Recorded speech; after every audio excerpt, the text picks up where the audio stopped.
Well, a good afternoon to you, sir. I'm working as of now, so I just cut to the chase now, shall I? What are you selling? Oh no, I'm not selling anything. Sorry. I'm just... Your brush? Oh, yes, don't worry about that. The whole house is covered in paint stains. Occupational hazard, as you know. Oh, so you're a painter. That's perfect. Maybe you can help me?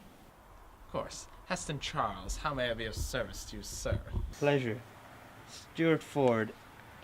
I'm trying to find the Bellevue Art Centre.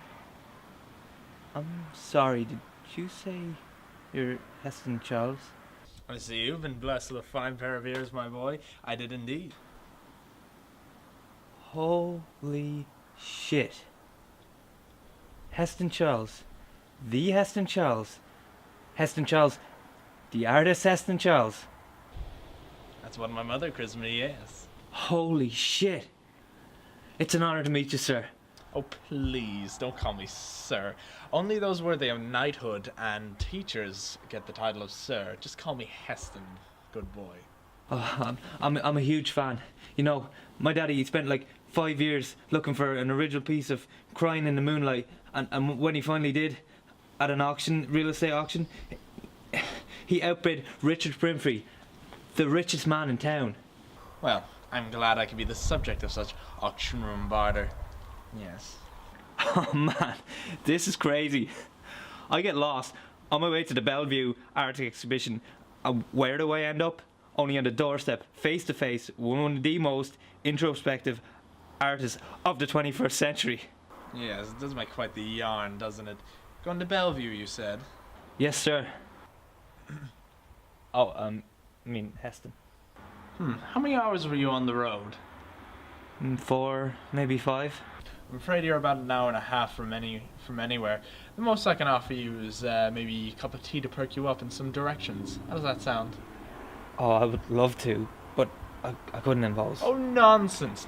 I could use a break. Come on in.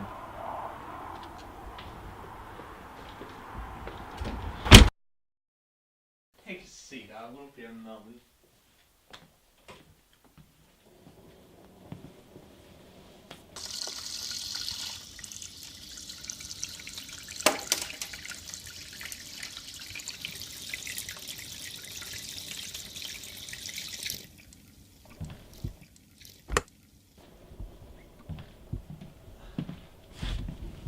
Wow.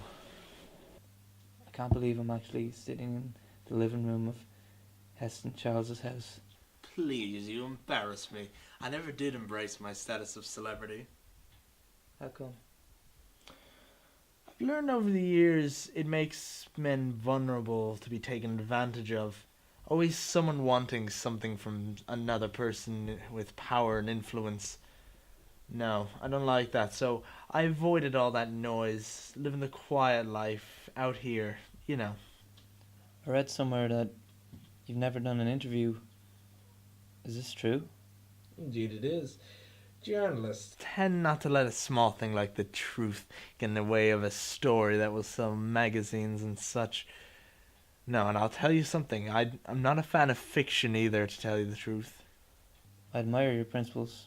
Besides, I always thought that your work stood for itself. As do I. But journalists tend to ask questions about the man painting on the canvas. It's always about why the man is painting, not what he is painting. I think it's all there in the canvas. The way you convey and capture loss and joy with dark undertones in your work. It's like everything you do is a masterpiece.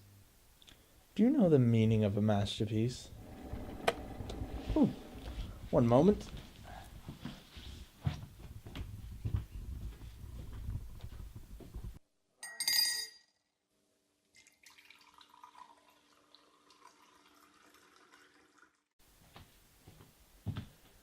There you go. Thank you. Now, as I was saying, do you know the meaning of a masterpiece? Not the meaning, no.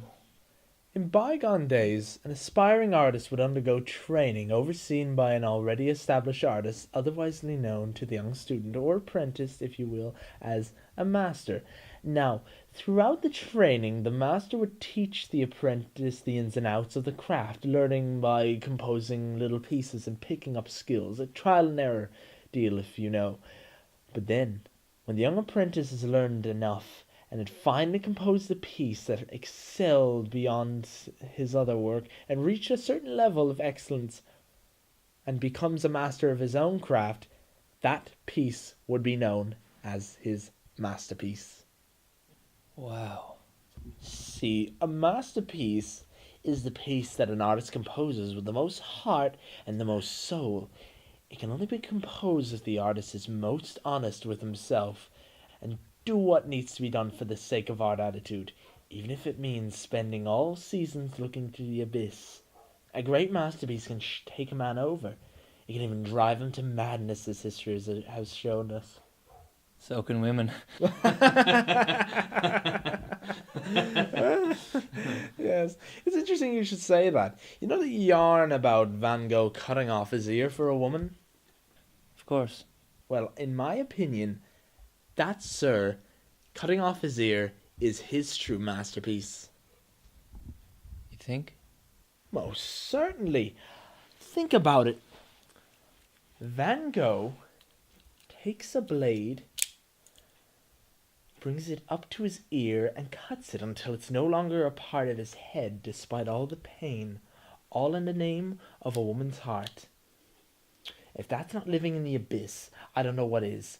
That severed ear represents a sacrifice with something that he would never have. All he had was the idea of her, the concept of her. He projected his emotions in a way that was bold and daring and borderline psychotic. And that, my friend, is a true piece of art. Mr. Charles, you use your tongue prettier than a 50-euro whore. Oh, forgive me. Forgive me on my ramblings. It's so refreshing to talk to a keen art admirer such as yourself. You don't get many visitors? Rarely. I like my privacy, and any visitors that I do have, they come by invitation only. Well, if I'm intruding. No, not at all. Stay sitting down. I invited you in. You're not intruding. And in fact, there might be something you could help me with. Well, sure. Anything. Name it. Excellent. Am I safe in assuming that by now, judging from my appearance and my paintbrushes, you've gathered that I've been working on a piece, yes? Of course. Well, to put it frankly, I've been at work on it for several days now. In fact, I haven't stopped for the last 26 hours. Burning the midnight oil, so to speak. Admire your dedication. Well, as chance would have it, the very second your fist came rapping at my door, I was applying the very last stroke to the canvas. You lie. To put it plainly, my boy, I feel that this piece, at long last, is my true masterpiece. Wow. You see, I've reinvented myself, adapted a new style, a new method, a new way of showing how art can be represented. I needed to be more daring than I've ever been before in order to transpose the image in my head onto canvas, and at long last, I have done it. And I want yours to be the first eyes to witness it. It would be an honor. Excellent. Follow me.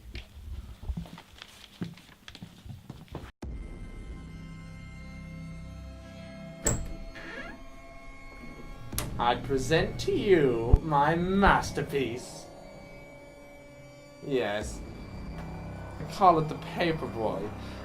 His skin made of fine canvas, and his blood a most divine paint. Yes, only his screams were more intoxicating than composing the piece. However, I've always felt a piece of art, a good one of this magnitude, deserves a companion piece. Wouldn't you agree?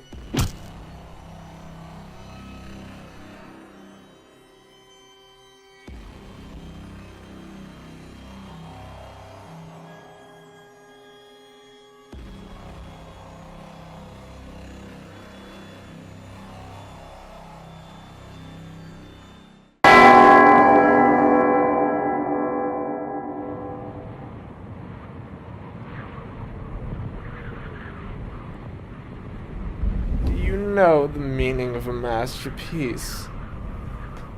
One can spend one's whole life trying to create one, but one might just end up painting their nightmares.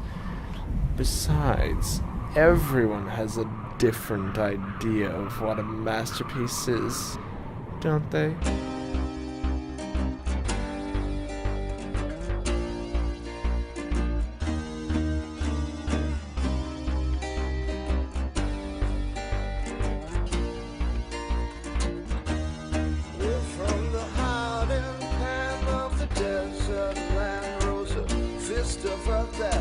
Started it all, yeah.